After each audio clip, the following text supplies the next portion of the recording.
Hello students,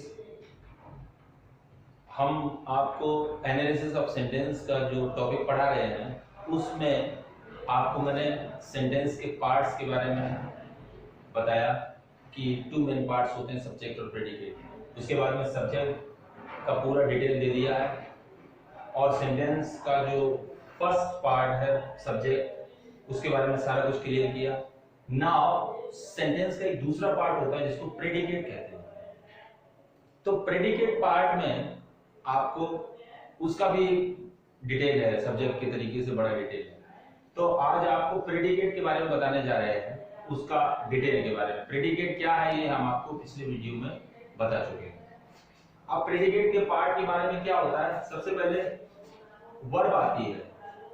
इसके बाद में प्रेडिकेट पार्ट के अंदर एक चीज तय है कि वर्ब के अलावा बाकी कुछ भी तय नहीं है कि आगे की जो चीजों में क्या आएगा। ये वर्ब पर डिपेंड करता है कि वर्ब कैसी है, उसी के हिसाब से अगला स्ट्रक्चर जो प्रेडिकेट पार्ट, जो पूरा प्रेडिकेट पार्ट का स्ट्रक्चर है। सब्जेक्ट पार्ट तो हो गया इधर, प्रेडिकेट पार्ट में कई वर्ड्स होते हैं तो उसका पूरा स्ट्रक्चर वर्ब के बाद में कैसे कैसे होगा वो वर्ब की कैटेगरी पे ही डिपेंड करता है। तो सबसे पहला, अब बताते हैं आपको प्रेडिकेट में क्या चीज है, ध्यान देना है कि if there is a single word in the predicate part, that word is always a verb. तो वो वर्ड हमेशा ही वर्ब होता है अगर प्रेडिकेट पार्ट में एक ही वर्ड है तो। क्योंकि बिना वर्ब के हम सेंटेंस नहीं बना सकते, बिना वर्ब के हम प्रेडिकेट पार्ट में कुछ भी नहीं कर पाएंगे। वर्ब बहुत जरूरी है प्रेडिकेट पार्ट में। एक शब्द है या एक से ज्यादा भी है, कितने भी हो तो उनमें वर्ब जरूर होती है। बिना वर्ब के प्रेडिकेट पार्ट इम्पॉसिबल है। ठीक है, verb, what's a verb generally बता दे रहा हूं, वैसे आप जानते हो भी हो। A verb is a word, ऐसा वर्ड होता है दैट डिनोट्स एन एक्शन, जो एक एक्शन बताता है। मतलब जो एक एक्शन, एक यहां पर है एक्टिविटी, क्रिया बताता है, क्रिया की तरफ इशारा करता है, वो बताता है, उसको हम वर्ब कहते हैं। काइंड्स ऑफ वर्ब के बारे में बात करें सेंटेंस के स्ट्रक्चर में, there are two main kinds of verb. Verb के टू मेन काइंड्स हैं, ऐसा नहीं काइंड्स भी और बनेंगे आगे, लेकिन स्टार्टिंग से क्या समझना है कि there are two main kinds of verb. एक वर्ब के टू मेन काइंड्स होते हैं, फर्स्ट इंट्रांजिटिव, सेकंड ट्रांजिटिव। पहले तो इंट्रांजिटिव और सेकंड ट्रांजिटिव, ये टू टाइप्स होते हैं वर्ब के। देखते हैं कि फर्स्ट टाइप क्या है, इंट्रांजिटिव क्या है। Intransitive verb, an intransitive verb needs no object to complete the predicate part in a sentence। Intransitive verb को किसी ऑब्जेक्ट की जरूरत नहीं पड़ती है। मींस किसके लिए, to complete the predicate part, predicate part को पूरा करने के लिए। जैसे आपने सब्जेक्ट पार्ट पूरा किया, उसके बाद में आपने वर्ब बनाई, वर्ब के बाद में आगे भी आपको बहुत कुछ लगाना होगा, तो उसमें वर्ब के बाद में ऑब्जेक्ट आता है। तो अगर ऑब्जेक्ट नहीं लगाएंगे तो प्रेडिकेट पार्ट कंप्लीट नहीं होगा, सेंटेंस कंप्लीट नहीं होगा।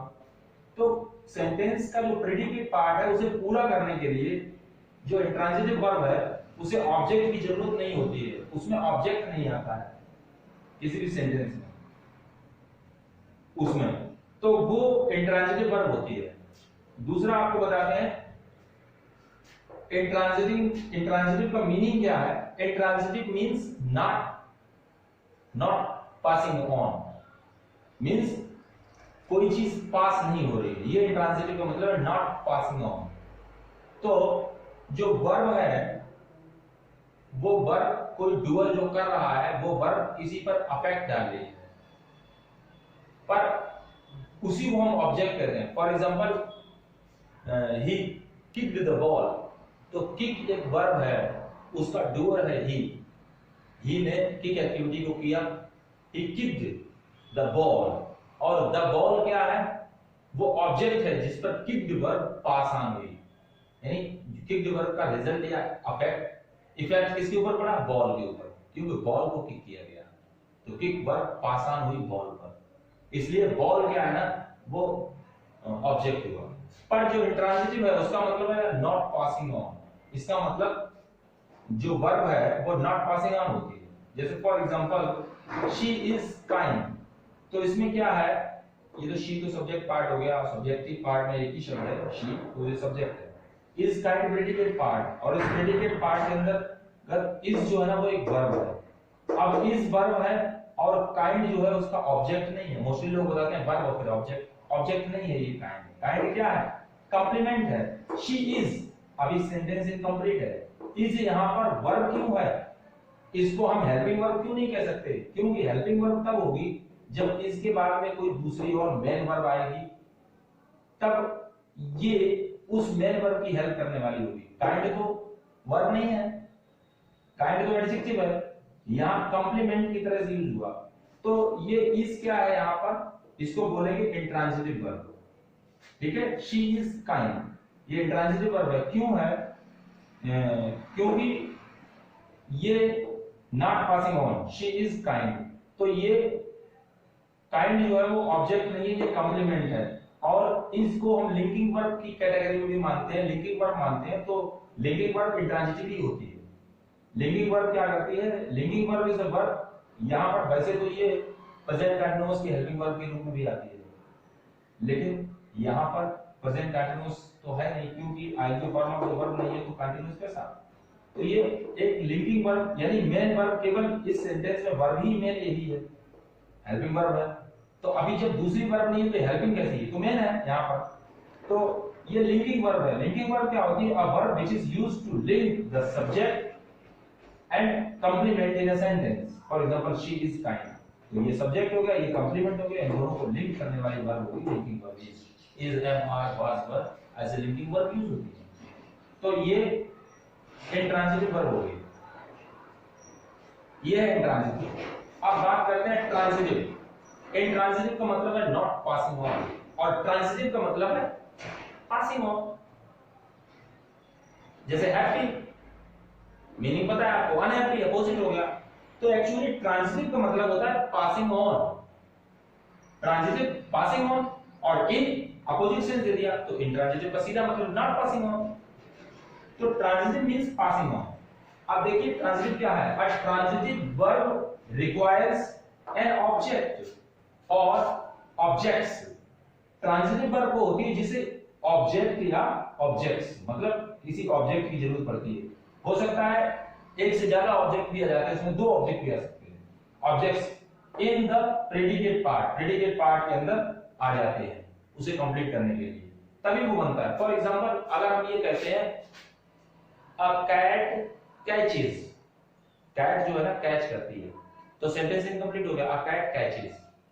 तुम ये जानना चाहोगे what does a cat catches, तो कैच वर्ब जो है ना वो ट्रांजिटिव है, वो पासिंग ऑन हो रही है किसी पे, जिस पर पास ऑन हो रही है वो आपको मेंशन करना है सेंटेंस को कंप्लीट करने के लिए, to complete the sense in the sentence, to complete the sense of the sentence, और to complete the predicate part. For example a cat catches a mouse, तो माउस क्या है, जिस पर कैच वर्ब पास ऑन हो रही है, done by the cat, जो कैच वर्ब है वो पास ऑन हो रही है, तो ऑब्जेक्ट लगने पर सेंस कंप्लीट हुआ, तो ये ट्रांजिटिव वर्ब है। यहां पर एग्जांपल देखिए, शी कॉट मी, उसने शी कॉट, उसने कैच किया, लेकिन क्या किया, शी कॉट मी, मेरे को।